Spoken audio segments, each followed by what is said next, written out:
हाँ जी गाइस, क्या हाल चाल है? एकदम बढ़िया।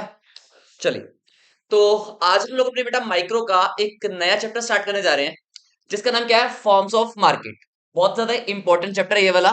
और आप लोगों के एग्जामिनेशन पॉइंट ऑफ व्यू से इस चैप्टर की जो बेटा वेटेज बनती है ना, वो बनती है 4 to 6 मार्क्स की वेटेज। तो डाल दो हेडिंग में फॉर्म्स ऑफ मार्केट। और जो चैप्टर की वेटेज है वो कितना बोला मैंने आप लोगों को? 4 to 6 marks. Confirm question exam में आप लोगों को देखने को मिलेगा। क्लियर हो गया? तो बात जब हम लोगों की चली रही है कि फॉर्म्स ऑफ मार्केट, तो सबसे पहला वर्ड आप लोगों के सामने क्या निकल कर आया यहाँ पे?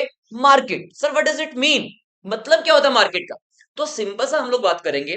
बेटा मार्केट क्या है? मार्केट एक प्लेस है। मार्केट क्या है? एक प्लेस जहां पर बायर और सेलर आपस में क्या करेंगे? मिलेंगे, सामान का क्या करेंगे? एक्सचेंज करेंगे। तो उसी को हम लोग क्या बोलेंगे बेटा? मार्केट। तो सिंपल लैंग्वेज में अगर मैं आप लोगों से बात करूं कि market is a place where buying and selling of goods and services is known as market. बोलो यस और नो। सिंपल से कहानी समझ में आई? क्योंकि बेटा मार्केट की अगर मैं आप लोगों से बात करूं तो दो लोग ही तो होंगे। एक तो कौन होता है? बायर। और एक कौन होता है? सेलर। सेलर मतलब कौन? Who sells the goods and services. Buyer कौन? हु बायर्स या फिर who consume goods and services. Clear हो गया? तो जहां पर भी बेटा हम लोगों के दोनों लोग आपस में मिलते हैं ना, तो उस कॉन्सेप्ट को, उस प्लेस को हम लोग क्या बोलते हैं? मार्केट बोलते हैं। क्लियर हो गया यहाँ तक की बातें? अब थोड़ा सा टेक्निकल वर्ड्स में अगर हम लोग जाएं, जो मैंने आप लोगों को स्टार्टिंग में बेटा डेफिनेशन लिखवाई है ना, या मीनिंग लिखवाया है, वो तो simple as a layman language में समझने के लिए होता है कि market is a place where buying and selling of goods and services is known as market. लेकिन हमारे जो टेक्निकल वर्ड्स है बेटा, उसके हिसाब से अगर हम लोग मीनिंग देखें तो ये हम लोगों को मीनिंग लिखना पड़ेगा मार्केट का। तो लिखिए जरा। Any effective arrangement, important word, any effective arrangement for bringing buyers and sellers into contract with one another is defined as a market। तो क्या बोला गया? कि बायर और सेलर के बीच में एक इफेक्टिव अरेंजमेंट का होना। क्या बोला बेटा? वन वर्ड है।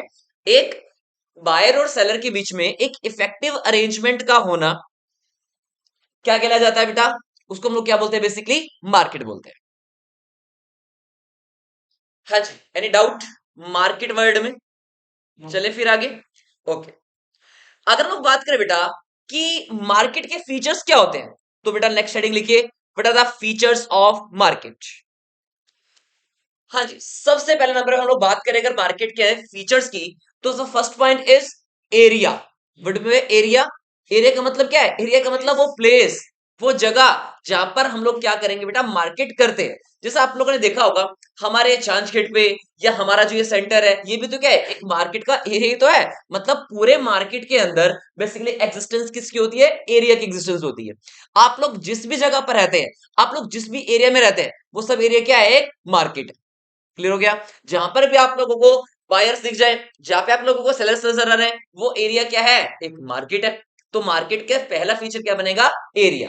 वो एरिया जहां पर बायर और सेलर मिल करके आपस में क्या करेंगे? कॉन्ट्रैक्ट करेंगे, एक्सचेंज करेंगे गुड्स एंड सर्विस को, उसी को हम लोग क्या बोलते हैं? एरिया बोला जाता है। क्लियर है? Second point. सेकेंड पॉइंट का मतलब क्या बेटा? Buyer and seller. अगर कहीं पर भी मार्केट है, तो मार्केट का मतलब ही क्या है यार? वो प्लेस जहां पर कौन होंगे? बायर और सेलर। अच्छा, क्या बायर और सेलर के बिना मार्केट बन जाएगी? मैंने आप लोगों से कहा कि एक इकोनॉमी है जहां पर कुत्ता, बिल्ली, शेर, जानवर लोग रहते हैं, क्या उसको मार्केट कह दूं मैं? नहीं। मार्केट का मतलब क्या? वो प्लेस जहां पर होंगे कौन लोग? बायर्स और सेलर्स आपस में क्या करेंगे? कॉन्टेक्ट करेंगे, एक्सचेंज करेंगे गुड्स एंड सर्विसेज का, उसी को हम लोग क्या बोलते हैं? मार्केट। तो second feature of market is buyer and seller. Clear है? तो थर्ड पॉइंट इज कोमोडिटी। बेटा जब भी हम लोग मार्केट में जाते हैं, फॉर एग्जाम्पल मान लीजिए आप लोग मेरे पास ट्यूशन लेने के लिए आए, तो मैं आप लोगों को बताओ क्या प्रोवाइड कर रहा हूं? सर्विस। तो यहाँ पे जो बेटा कॉमोडिटी है ना, वो कॉमोडिटी कैसी है मेरी? अब देखो, कॉमोडिटी बेसिकली टोटल दो टाइप की होती है। एक होती है टेंजिबल फॉर्म में, एक होती है इनटेंजिबल फॉर्म में। अगर कॉमोडिटी की मैं बात कर रहा हूं, अगर मैं टेंजिबल फॉर्म में कॉमोडिटी की बात कर रहा हूं, तो वो तो क्या बन जाएंगी? गुड्स। अगर मैं टेंजिबल सॉरी अगर मैं कॉमोडिटी की बात इनटेंजिबल सेंस में करूं, तो वो क्या बन जाएगी? सर्विसेज। मैं आप लोगों को कॉमोडिटी दे रहा हूं, लेकिन किस सेंस में दे रहा हूं? इनटेंजिबल फॉर्म में, जो दिखते नहीं है, वो सर्विसेज होती है। बात समझ में आया? बैंकिंग आ जाएगी? नहीं बेटा, सर्विसेज है। सर्विसेज, हाँ सर्विसेज होती है। अगर फॉर एग्जाम्पल मान लीजिए बैंक वाले आप लोगों को एटीएम कार्ड फैसिलिटी दे रहे हैं, तो टेंजिबल फॉर्म में है। हाँ या नहीं? नॉर्मली बैंक आप लोगों को क्या प्रोवाइड कराता है? सर्विसेज प्रोवाइड कराता है। तो सर्विसेज कैसी होती है? इंटेंजिबल फॉर्म में होती है। जैसे फॉर एग्जांपल मान लीजिए आप लोग मेरे पास ट्यूशन पढ़ने के लिए आए, ठीक है, कोचिंग लेने के लिए मेरे पास है। मैंने आप लोगों से बोला कि बेटा आप लोगों को कोई और किताब नहीं पढ़नी है, मैं आप लोगों को 15 बुक का सेट दूंगा, आपको वही पढ़नी है, ये किताबें आप लोगों की 20,000 रुपए की। देन कोचिंग फीस 30,000 रुपीज की सेपरेट होगी। तो टोटल मैंने आप लोगों को कितना फीस बता दिया? 50,000, जिसमें से 20,000 की तो क्या है? गुड्स, और 30,000 की क्या है? सर्विस। तो वो है तो क्या है? एक कॉमोडिटी। तो आप लोग कौन है? बायर्स। मैं कौन हूं? सेलर्स। बन गई कॉमोडिटी। कोई दिक्कत? चले आगे फिर। Last point, competition. Most most most most important role play करता है बेटा ये कंपटीशन। आपने देखा होगा हमारे इसी एरिया के अंदर ना दुनिया भर की मोबाइल की शॉप्स है, दुनिया भर की। मतलब यहां पर निकलते ही आप लोगों को हर जगह पे, हर दुकान पे मोबाइल की दुकान नजर आने वाली है। यस और नो? तो बेटा दुनिया भर के कंपटीशन एग्जिस्ट करते हैं मार्केट में। मार्केट अगर है देन कंपटीशन भी होगा। अब कैसे जीते, बात यहां पर आती है। कंपटीशन को कंपीट कैसे करना है हमें देख, हमें क्या करना है, हमारे दुश्मन, दुश्मन इन द सेंस कौन? हमारा कंपटीटर जो है, उसके हमें क्या पता लगानी है? उसकी स्ट्रेंथ क्या क्या है, उसकी वीकनेस क्या क्या है। अगर उसकी स्ट्रेंथ जो भी है हमें उनसे ऊपर जाके काम करना है, या हमें ये पहचानना है उसकी वीकनेस क्या क्या है, देन हम लोग उनसे क्या निकल पाए? आगे निकल पाए। बात समझ में आई? तो जहां पर कंपटीशन होगा, आपके पास कुछ नया है, आपको कुछ इनोवेटिव है, अगर आपके पास कुछ नया है या कुछ इनोवेटिव है, मैं आई एम 100% श्योर आप लोग आगे बढ़ेंगे और आप लोग कंपटीटर से compete भी कर पाएंगे। समझ में आया? तो मार्केट के बताओ टोटल कितने फीचर्स हो गए? 4। The first one is area, second one is buyer and seller, third one is commodity, fourth one is competition. कोई दिक्कत? पक्का? किसी पॉइंट में कोई डाउट है तो बेटा मेरे से पूछो पहले। 100%। चलो आगे बढ़ते हैं। अब देखिए बेटा डाल के हेडिंग, कि हमारे पास जो ये मार्केट है ना वो कितनी फॉर्म्स में होती है, हमें ये वाली बात करनी है। बेसिकली बेटा हमारे पास जो मार्केट होती है वो टोटल 4 टाइप की मार्केट होती है। 4 टाइप की market. The first one is monopoly market, second one is oligopoly market, third number पे आप लोग बात करेंगे मोनोपोलिस्टिक मार्केट की, एंड फोर्थ नंबर हम लोग बात करेंगे अपनी परफेक्ट कंपटीशन मार्केट की। तो लिखिए total there are 4 types of market. The first one is monopoly, second one is oligopoly, third number पे monopolistic, and fourth one perfect competition market. लिखिए फटाफट जल्दी से जल्दी। चले आगे। तो वेरी फर्स्ट हम लोग बात करते हैं अपनी मोनोपोली मोनोपोली मार्केट की। सर आपको हो गया सर ये क्या मतलब होता है, मोनोपोली का मतलब क्या है? बेसिकली जो ये वर्ड है ना मोनोपोली आप लोगों का, ये 2 वर्ड्स में डिवाइडेड है। The first one letter is mono, और जो सेकंड आप लोगों का बनेगा वो क्या बनेगा? पोली। 2 वर्ड में डिवाइड हो गया ना वर्ड पूरा का पूरा। हमने इस पूरे मोनोपोली वर्ड को टोटल 2 पार्ट्स में डिवाइड कर दिया। पहला वर्ड क्या बनाया हम लोगों ने? मोनो। दूसरा वर्ड क्या बनाया? पोली। बेटा जो ये वर्ड मोनो है ना, इस मोनो का मतलब होता है सिंगल। क्या बोलते हैं इसको हम लोग? सिंगल बोला जाता है। और जो ये पोली है उसको मैं क्या बोलूंगा? सेलर।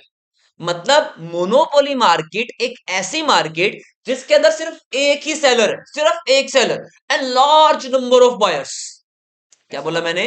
क्या बोला मैंने? कि मोनोपोली मार्केट एक ऐसी मार्केट जहां पर एक ही तो कौन है? सेलर, और लार्ज नंबर ऑफ कौन है? बायर्स। अच्छा रेलवे का अगर मैं एग्जांपल दूं, एक छोटा सा एग्जांपल हम लोग रेलवे का देते हैं। मान लो देव के पापा ने ना देव को बोला, बेटा तू मेरे से 10 करोड़ रुपए ले जा या 20 करोड़ रुपए ले जा, एक काम कर रेलवे खोल ले।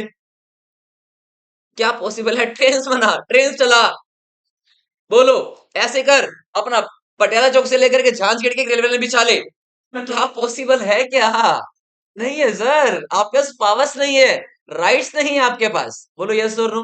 तो इसका मतलब मोनोपोली मार्केट एक ऐसी मार्केट होगी जिसका कंट्रोल हमारे हाथ में नहीं होता। सारा कंट्रोल किसके हाथ में है? गवर्नमेंट के हाथ में कंट्रोल होता है। बात समझ में आई? तो मोनो का मतलब क्या होगा? सिंगल। और सेलर का पोली का मतलब क्या होता है? सेलर। तो मोनोपोली मार्केट एक ऐसी मार्केट जिसके अंदर बेटा क्या होंगे? Single seller and large number of buyers. मैं लिख पाऊंगा बेटा पूरी की पूरी डेफिनेशन? लिखिए बेटा जी। Meaning, market situation where there is a single seller of a product,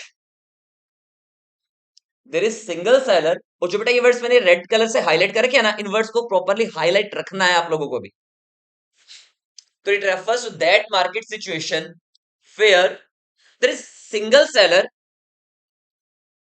there is single seller of a product and he has full control over the supply of that commodity and has no clause substitutes available. अब कोई बंदा कहे, हाँ जी बेटा, ये तो आप substitute बोल रहे हो किसी चीज का, तो आप बोल रहे हो एक एक बंदा है वो कई बार इसके मतलब लार्ज नंबर पे काम कर रहा है, ठीक है लेकिन सब्स्टिट्यूट तो किसी चीज का होता है ना।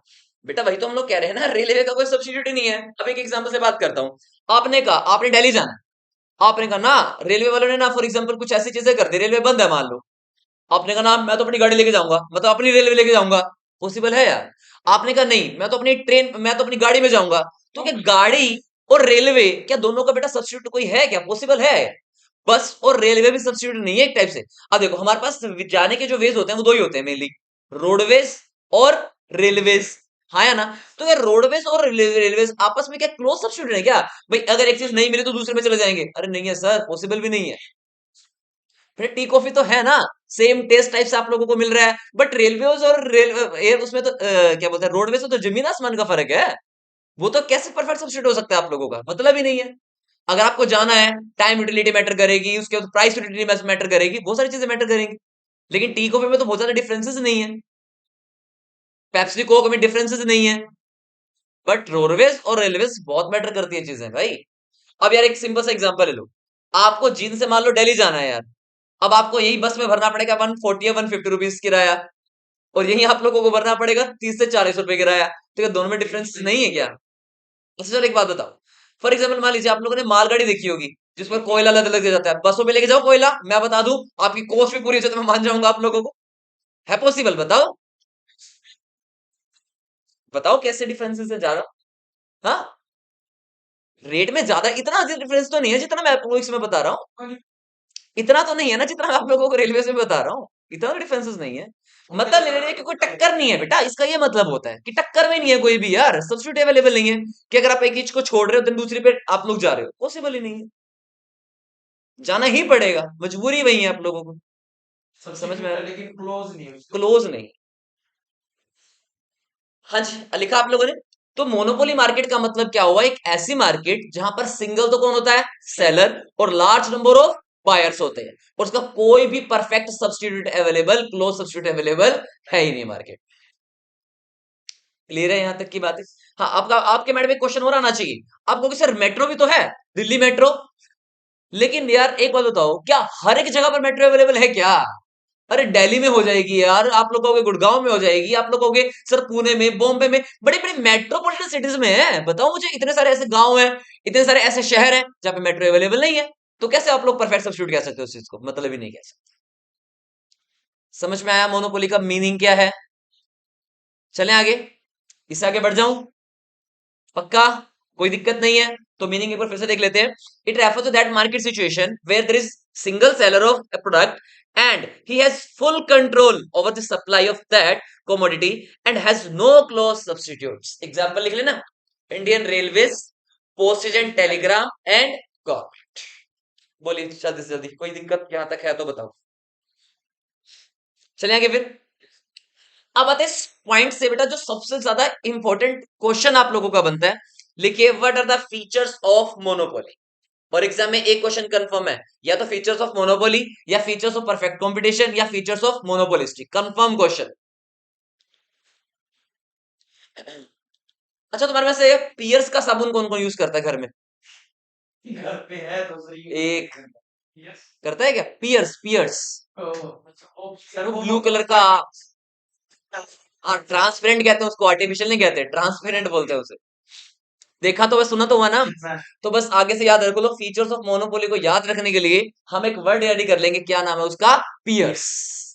साबुन से याद आएगा तुम्हें, पियर्स। कर लोगे? अब सर क्या मतलब है, क्या कहना चाह रहे हैं पियर्स? लिखिए बेटा वर्ड फटाफट, जल्दी से जल्दी।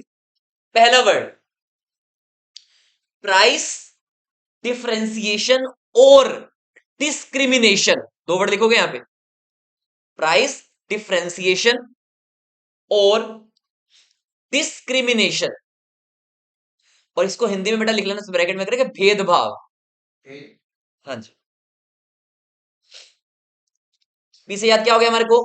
प्रोडक्ट का क्या है बेटा यहाँ पे डिफरेंशिएशन या फिर क्या है प्रोडक्ट का discrimination. Second elasticity of demand. Third number पे आएगा ए एब्सेंस ऑफ क्लोज सब्सटीट्यूट्स। अभी हमने पढ़ा था कि कोई सब्सटीट्यूट अवेलेबल नहीं है, एब्सेंस है, कमी है इसके अंदर। आर पे रिस्ट्रिक्टेड एंट्री, अभी बताया था मैंने, देव के पापा ने बोला था खोल ले बेटा रेलवे, पॉसिबल नहीं है, एंट्री रिस्ट्रिक्टेड है इसके अंदर, भाई नहीं जा सकते आप लोग। And fifth one single seller. लिख लिया सर। हाँ जी, कोई डाउट यहां तक? 5 पॉइंट्स में अभी हम लोग डिस्कस करेंगे इसका एक एक पॉइंट। रेस्ट्रिक्टेड एंट्री बताना भैया। बेटा अभी आगे पॉइंट वैसे तो आएगा, लेकिन मैं थोड़ा सा आप लोगों को बता रहा हूँ। रिस्ट्रिक्टेड एंट्री का मतलब होता है कि आप इसको खोल ही नहीं सकते, मतलब आपने का मन किया बिजनेस करने का, चलो रेलवे का बिजनेस करते हैं, अब एग्जांपल देता है आप लोगों को, तो एंट्री रिस्ट्रिक्टेड है, वहां पे नहीं जा सकते आप लोग, बैंड है। बढ़े आगे, यस। समझ में आ रहे हैं यहां तक की बातें? चलिए पहला पॉइंट लिखिए बेटा, प्रोडक्ट का डिफरेंशिएशन या प्रोडक्ट का डिस्क्रिमिनेशन कैसे होता है। लो जी लिखिए जरा। कह रहे monopolist can change different prices of his product from different persons and in different market areas. अच्छा से कई बार तुमने सुना होगा, हम लोग जब बच्चे को लेके जाते हैं बेटा, फॉर एग्जांपल मान लीजिए मेरा एक बेबी है छोटा सा, मान लो 2 साल का है, ठीक है। हाँ सुनिए ध्यान से, एग्जाम्पल दे रहा हूँ यार, बेबी बेबी नहीं है मेरा कोई भी, आई एम सिंगल है यार, मैं शादी नहीं है मेरी अभी तक। चलिए सुनिए ध्यान से मेरी बात को। मान लीजिए, सुनिए, मान लीजिए मेरा एक बेबी है छोटा सा, तो आप लोगों को पता होगा शायद हमारी गवर्नमेंट कहती है अगर आपका बच्चा 3 साल से कम का है, फ्री फ्री फ्री, कोई टिकट आपको लेने की जरूरत नहीं है। हाँ या नहीं? अच्छा उसके अंदर आप लोगों ने भी सुना होगा कि अगर आप लोग स्लीपर क्लास में जाते हैं तो थोड़ा सा राइट ज्यादा होगा, एसी में जाएंगे तो थोड़ा ज्यादा होगा, जनरल कैटेगरी में जाएंगे थोड़ा ज्यादा, थोड़ा कम होगा, बाहर लटक के जाओगे तो बिल्कुल नहीं होगा, ऐसा कहते हैं क्या? नहीं भाई, ऐसा तो कुछ नहीं है। या दरवाजे पे खड़े होकर जाओगे तो हम लोग आपसे कम किराया लेंगे, ऐसा तो कोई पॉसिबल नहीं हुआ। क्लियर है यहां तक की बातें? अच्छा आपने एक चीज और सुनी होगी, अगर एक बंदा ओल्ड एज आता है तो उसका एक अलग से कार्ड बनता है, उसके रेट अलग होते हैं, हाँ है ना? तो मतलब फॉर एग्जाम्पल मान लीजिए मैं हूं 50 साल का बंदा, ठीक है, एक मानव हमारे साथ देव है, ये है 70 साल का बंदा, ठीक है। तो क्या हुआ, for example listen, hello listen, मान लीजिए अब मेरे को तो रेट देना, मुझे ना जींद से दिल्ली जाना है, मुझे तो पे करने पड़ रहे हैं 80 रुपीज, सेम डब्बे बैठे हम दोनों, सेम कंपार्टमेंट बैठे हुए हैं, मैंने कितना किराया भरा, क्या 80 रुपीज। मैंने देव से पूछा, मैंने कहा भाई कितने में आया? कहता मैं तो फ्री में आया हूँ। मैंने कहा क्यों फ्री में आया? कहता है मैं तो स्टाफ का बंदा हूँ, स्टाफ का मेंबर हूँ। तो कहने का मतलब स्टाफ वालों के लिए हमारी गवर्नमेंट ने क्या कर रखा है, रेलवे ने, फ्री हो भाई, आप आराम से फ्री टिकट जाओ। या अगर मैं इसको बुजुर्ग मान रहा हूं तो इसकी टिकट है मान लो 40 रुपए की, तो जाना हमने कहा है सेम जगह, प्रोडक्ट हमारा क्या है बिल्कुल सेम, एक ही जगह पे जाना है, लेकिन प्राइसेस कैसे दोनों में अलग अलग, इसलिए मैंने वर्ड बोला बेटा, प्राइस डिस्क्रिमिनेट करती है कौन, हमारी गवर्नमेंट रेलवेज। क्लियर है यहां तक की बात है? तो कह रहे monopolist can change different prices of his product from different persons and in different market areas.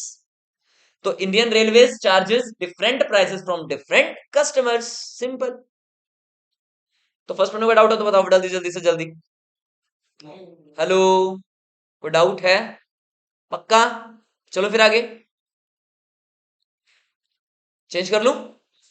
चलो सेकंड पॉइंट, पी से याद हो गया, क्या नाम पढ़ा पी से हम लोग ने, प्रोडक्ट, सॉरी प्राइस डिस्क्रिमिनेशन या फिर प्राइस डिफरेंशिएशन, ठीक है जी। अब लिखिए बेटा second point, elasticity and shape of demand curve. Elasticity and shape of demand curve, note करो इसको बेटा पहले।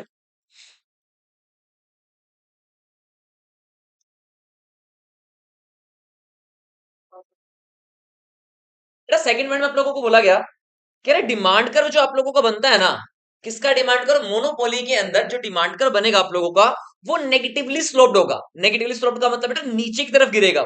चेक कर लो, यहां पर हम लोगों का मार्जिनल रेवेन्यू और एवरेज रेवेन्यू, कल ही मैंने आप लोगों का टॉपिक पढ़ाया था, तुम्हें याद हो तो, याद है कल ही हमने पढ़ा था, ये मार्जिनल रेवेन्यू और एवरेज रेवेन्यू इस तरीके से जाएंगे ये। तो डिमांड कर्व आप लोगों को जो बेटा बता रहा है ना, वो क्या बता रहा है, नेगेटिवली स्लोप हो रहा है वो, और इंडिकेट क्या कर रहा है वो, कह रहे ज्यादा अगर बेचोगे ना, ज्यादा अगर आप लोगों को बेचना है तो आपको प्राइसेस कम करने पड़ेंगे। अब यार एक बात बताओ, मान लो अगर रेलवे, फॉर एग्जाम्पल मान लीजिए मेरे को जींद से लेकर के ना मान लीजिए रोहतक जाना है, अगर मैं अपनी कार करके जाता हूं तो मुझे लगते हैं 1400 रुपए, फॉर एग्जाम्पल 1400 रुपीज लगते हैं जाने में। अब अगर रेलवे ऐसा कर दे, सर हम आपको जींद से तक पहुंचाएंगे 2,000 रुपए में, टिकट का कह रहा है 2,000 रुपए, क्या मैं जाऊंगा क्या? पागल कुत्ते ने काटा है क्या? मैं बेवकूफ होके क्यों जाऊंगा यार? इससे बढ़िया अपनी पर्सनल गाड़ी में जाऊंगा, मैं क्यों जाऊं? तो रेलवे में ज्यादा कस्टमर क्यों आ रहे हैं? क्योंकि प्राइसेस क्या है, कम। समझे? नहीं बेटा, ये तो इलास्टिसिटी ऑफ डिमांड है, तो दोनों पॉइंट्स हैं इसके, बल्कि डेफिनेशन नहीं है, ये पॉइंट्स हैं इसके दो। तो दोनों पॉइंट्स हमें लिखने पड़े। तो यार demand curve is negatively sloped indicating more can be sold by only lowering of the prices. अगर प्राइसेस को डाउन करोगे तभी आपका माल ज्यादा बिकेगा, अगर प्राइसेस ज्यादा करोगे तो आपकी जो प्रोडक्ट है बेटा वो चीज नहीं बिकने वाली है मार्केट। क्लियर हो गया? फिर क्या लिखा हुआ है सेकंड पॉइंट के अंदर? Correct, demand is less elastic due to absence of close substitutes. क्या मतलब हुआ? जरा सोच के देखो यार, दिमाग लगाओ।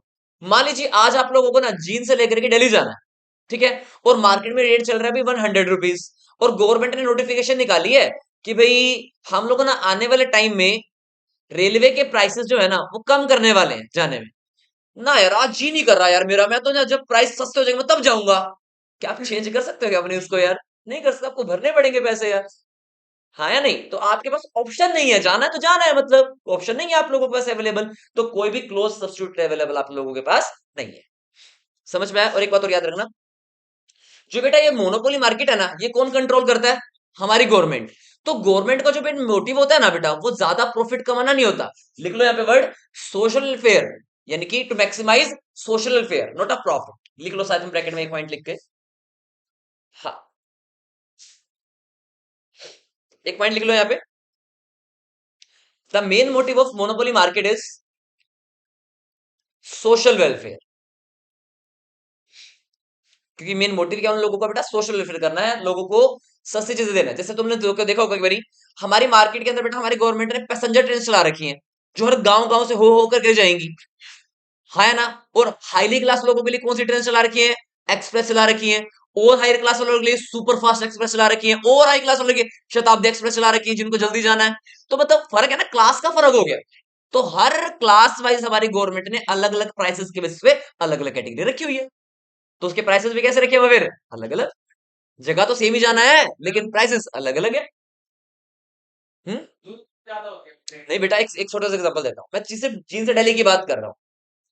दूरी तो उतनी है, डिस्टेंस तो उतना ही है। अब पैसेंजर आपको पहुंचाएगी 3 घंटे में, एक्सप्रेस पहुंचा रही है आप लोगों को 1.5 घंटे में, सुपर फास्ट एक्सप्रेस पहुंचा रही है आप लोगों को आधे घंटे में। तो यार उस आधे घंटे के अंदर उस बंदे को टाइम की कीमत तो पता ना कि आधे घंटे में पहुंच रहा हूं। अब मान लो एक बंदा है यार, वो गरीब आदमी है, वो कहेगा मुझे टेंशन नहीं है पैसे उस टाइम से, मैं तो आराम से आज चलो रात को पहुंच जाऊंगा। बट एक अगर बंदा पढ़ा लिखा होगा तो उसको पता है, उसका काम धंधा है यार, वो तो कहेगा टाइम बचाना, मुझे पैसे ज्यादा लग जाए मेरे, तो जाएगा यार, वो तो हाई क्लास पे जाएगा। ठीक है ना? पैसे की बात नहीं है, टाइम की बात है, टाइम के पैसे दे रहे हैं हम लोग उनको। क्लियर है यहाँ तक? क्लियर है यहाँ तक बेटा? सेकंड पॉइंट में डायग्राम बनाना साथ में, बहुत इंपॉर्टेंट डायग्राम है ये। देखिए बेटा third point, absence of clause substitutes. मैं आप लोगों को ये बात बता चुका हूं, तुम्हें पता होगा। क्या बताया था, याद है? यार जब मार्केट में कोई क्लोज सब्स्टिट्यूट ही नहीं है, क्या कंपटीशन होगा क्या मार्केट में? अरे कैसे होगा यार, जब मार्केट में प्रो लोग ही नहीं है यार। कंपटीशन पता है कहां पे होता है? बताना, कंपटीशन कहां पे होता है? जहां पर बहुत सारे सेलर्स अवेलेबल हो वहां पे कंपटीशन है। सैलरी अकेला हूं मैं यार, हर चीज में खुद डिसाइड करूंगा, प्राइस मेरा होगा, मैं डिसाइड करने वाला हूँ, बेचने वाला अकेला मैं। तो काय का कंपटीशन एग्जिस्ट है भाई? है ही नहीं कंपटीशन तो यहाँ। इसमें सर ये भी आ सकती है रिलायंस वाली, जो ज्यादा नहीं, सेल बिल्कुल भी करती है। नहीं, बिल्कुल भी नहीं, वो सारा मोनोपोलिस्टिक मार्केट का कॉन्सेप्ट है वो, ओलिगोपोली का कॉन्सेप्ट है वो सारी बातें वहां पे करेंगे, अभी नहीं। अभी हम सिर्फ बात करें मोनोपोली की, और उसमें भी सिर्फ रेलवे और पोस्ट एंड टेलीग्राम वाली बातें करेंगे सिर्फ और सिर्फ। तो क्या कह रहे हैं? The product sold by the monopolist has no close substitute and the firm faces no competition. क्योंकि फर्म खुद ही कौन है भाई? प्राइस की मेकर है यार, खुद बना रही है प्राइसेस तो। The firm is a price maker. बढ़े आगे। यस। तो पी हो गया, ई हो गया, ए हो गया, अब आइए आर। हाँ जी, जो मैं आप लोगों को बता रहा था, नाम क्या है इसका? Restricted entry. अरे क्या कोई भी पर्सन अगर ऐसा सोचे कि यार मुझे रेलवे स्टैब्लिश करना है, रेलवे ओपन करनी है, तो क्या पॉसिबिलिटीज है क्या? हमारी गवर्नमेंट ने कोई भी कंट्रोल नहीं दे रखा सर आप रेलवे को स्टार्टअप कर लो। नहीं, आप कोई भी बिजनेस स्टार्टअप कर सकते हो, बट रेलवे ने इसका पूरा का पूरा कंट्रोल अपने हाथ में रखा हुआ है। तो रिस्ट्रिक्टेड एंट्री है यहाँ पे, मतलब आपका जाना अलाउड नहीं है। तो क्या कह रहे हैं? It is very difficult for the new firm to enter and therefore monopoly firm enjoys the abnormal profits in the long run as firm do not face any competition. क्योंकि फर्म खुद पैसे मोटा कमाएगी, क्योंकि फर्म उसके हाथ में है। एक बात बताओ यार, मान लीजिए अगर रेलवे ने फॉर एग्जाम्पल कोई टिकट ना 20 रुपए की है, मान लो अगर 25 की पड़ गई, 25 की कर दी, तो क्या तुम धरने बैठ जाओगे क्या? अरे क्यों बैठोगे भाई? रेलवे की मोनोपोली है अपनी खुद की। ठीक है, जाओ यार कल। जाओ या ना जाओ उसको तो फर्क नहीं पड़ेगा, और जाओगे जितना मर्जी प्राइस हाई कर दे वो। ठीक है ना? क्योंकि अगर कोई भी बेटा दूसरी फर्म एंट्री करती है ना उस रेलवे के अंदर, तो रेलवे के प्रॉफिट कम हो जाएंगे, इसलिए कोई रेलवे किसी को एंटर करने की परमिशन देती ही नहीं है इसके। तो एंट्री बताओ कैसी है यहाँ पे? रिस्ट्रिक्टेड एंट्री है। ठीक है, किसी को जाना अलाउड नहीं है। चलो बेटा आगे। Last point, single seller. ये तो हम लोग पहली बात कर चुके हैं ना। तो परफेक्ट मोनोपोली मार्केट का मतलब ही क्या बताया था मैंने आप लोगों को? मोनो का मतलब क्या था? सिंगल। सिंगल। पोली का मतलब क्या था? सेलर। तो मोनोपोली मार्केट का मतलब एक ऐसी मार्केट जहां पर कौन होगा? हमारा सिंगल सेलर, और large number of buyers available होंगे। क्लियर हो गया? तो आई थिंक आप लोगों को यहाँ तक की सारी बातें डिटेल में समझ में आ गई होंगी। तो ये जो पॉइंट लिखा हुआ आप लोगों के पास, there is a single seller for commodity and has a full control over the supply the commodity and there is no restriction, sorry no distinction between the firm and industry. Firm ही अपने आप में क्या है? Industry. और industry अपने आप में क्या है? फर्म। कोई दिक्कत ही नहीं। जल्दी लिखो बेटा फटाफट। एनी डाउट इसके अंदर इन फीचर्स में? और एग्जाम में कंफर्म क्वेश्चन आता है फीचर्स वाला, और कोई फीचर्स कोई भी आ सकता है। मोनोपोली के आ जाए, मोनोपोलिस्टिक के आ जाए, या फिर परफेक्ट कंपटीशन के आ जाए, ओलिगोपोली के किसी के भी आ सकते हैं। तो अगर आप लोग ने लिख लिया है देन में आगे बढ़ो। नेक्स्ट लिखो डाल के heading causes of monopoly. there are 4 points, ये 4 causes of monopoly. The first point is patents right. Second point, control over resources. Third point, cartels. And fourth point, legal barriers. तो एक एक करके सारी बातें डिस्कशन करेंगे। क्यों कॉजेस, क्या क्या कारण क्या क्या बेटा कि हम लोगों को मोनोपोली मार्केट रखनी पड़ी अपने पास, और मोनोपोली मार्केट को लेकर के आना पड़ा मार्केट के अंदर। चारों बेटा पॉइंट्स नोट हो गए? हो गए सर। देखिए पहला पॉइंट क्या था? पहला point patent right. Patent rights पढ़े थे ना शायद हम लोगों ने। लिखिए बेटा पेटेंट राइट्स।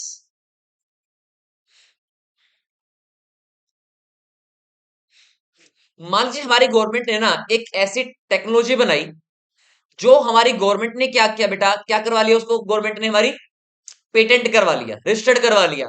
तो इसका मतलब अगर हमारी गवर्नमेंट ने बेटा वो चीज पेटेंट करवा ली ना, तो और किसी भी फर्म के पास, चाहे वो प्राइवेट की हो चाहे वो गवर्नमेंट की हो, किसी के पास भी उस टेक्नोलॉजी को लेवल को बनाने का किसी के पास भी बेटा राइट नहीं है। फॉर्मुला टाइप कह सकते हो आप इसको, कोई भी टेक्नोलॉजी कह सकते हो, कुछ भी कह सकते हो। कह रहे sometimes one firm may gain exclusive right to the production process of a good. No other firm can that use technology. याद हो गया? सेकंडली क्या बेटा? Control over resources. क्योंकि मैंने आप लोगों को पहले ही बताया कि मोनोपोली मार्केट का मतलब है कि ऐसी मार्केट जहां पे फुल कंट्रोल किसका होता है? हमारी गवर्नमेंट का। तो गवर्नमेंट फुल कंट्रोल रख के चलती है किसी भी चीजों के ऊपर। तो इसका मतलब कह रहे when the firm owns all the deposits of some specific material, it has no direct competition and enjoy monopoly. किसी को कोई पावर ही नहीं कि उसको हटा करके चेंज कर पाए। ओके, दोबारा बता दीजिए। कंट्रोल। देखो कोई भी बेटा फर्म है, और हमारी गवर्नमेंट के पास हमें पता है कि मोनोपोली का पूरा जो कंट्रोल है वो किसके हाथ में होता है? हमारी गवर्नमेंट के हाथ में होता है। तो अगर गवर्नमेंट किसी को अलाउ कर ही नहीं रही है, और पूरा का पूरा जो कंट्रोल है रिसोर्सेज के ऊपर, क्योंकि रिसोर्सेज तो कैसे हमारी कंट्री में लिमिटेड है, और पूरा कंट्रोल किसके हाथ में है? हमारी गवर्नमेंट के हाथ में है। तो इसका मतलब जो भी डिसीजन होगे ना वो हमारी गवर्नमेंट से परमिशन से ही काम करना पड़ेगा। तो हमारी गवर्नमेंट पूरा का पूरा कंट्रोल रखती है रिसोर्सेज के ऊपर। ठीक है, ये भी कारण है, क्योंकि गवर्नमेंट को इसीलिए रखना ही कंट्रोल था, इसलिए मोनोपोली बनाई गई। ठीक है, नहीं तो हर कोई अपनी मनमर्जी का नहीं काम कर रहा होता फिर। नेक्स्ट है बेटा लीगल बैरियर्स। जैसे कि लीगल बैरियर्स का मतलब क्या है, कानूनी। और बैरियर का मतलब क्या, तो रुकावटें। हमारी गवर्नमेंट ने साफ साफ रिस्ट्रिक्शन लगा रखे, लीगल रिस्ट्रिक्शन। किस चीज के लिए लगा रखे लीगल रिस्ट्रिक्शन हमारी गवर्नमेंट ने? भाई आप लोगों में से कोई भी सिंगल बंदा, चाहे प्रधानमंत्री मोदी जी हो, चाहे कोई भी पर्सन हो, किसी को भी हमारी इस गवर्नमेंट के रेलवे फील्ड के अंदर एंट्री करने की इजाजत या परमिशन नहीं, क्योंकि मोनोपोली है। इसलिए कंट्रोल सारे किसके हाथ में है? गवर्नमेंट के हाथ में है। तो क्या कह रहे हैं, समटाइम्स गवर्नमेंट में impose restriction on the entry of the other enterprise in a particular field. Example क्या बनेगा?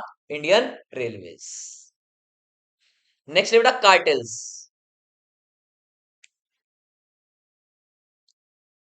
एक वर्ड है यहाँ पे यूज हो रहा है, कार्टेल्स। अच्छा, क्या मतलब होता है कार्टेल्स का? साथ, एक साथ। हाँ जी, कार्टेल्स। बेटा कार्टेल्स का बेसिकली मतलब होता है, जो भी फर्म्स होती है ना, वो क्या करते हैं, वो सारी नंबर ऑफ फर्म्स मिल करके ना, वैसे ना यहाँ पे पॉइंट आना नहीं चाहिए, इस पॉइंट को भी लिखो मत आप लोग यहाँ पे, इस पॉइंट को मैं यहाँ पे नहीं, इसको हम लोग पढ़ेंगे मैं ओलिगोपोली मार्केट के अंदर, इसको मैं पढ़ाऊंगा आप लोगों को। तो आज के लिए इतना सफिशियंट है, समझ में आ गया पूरा का पूरा मोनोपोली मार्केट वाला कॉन्सेप्ट। तो कल मैं आप लोगों को स्टार्ट कराऊंगा बेटा इसी के अंदर ही, क्या? Oligopoly market. कल हम लोग पढ़ेंगे ओलिगोपोली मार्केट, देन हम लोग पढ़ेंगे फिर मोनोपोलिस्टिक, देन हम लोग पढ़ेंगे फिर परफेक्ट कंपटीशन। 4 ही टॉपिक है इस पूरे चैप्टर में बस। नहीं, 4 दिन ही लगाएंगे, वो बाकी तो छोटी छोटी सी चीजें, कोई दिक्कत नहीं आएगी।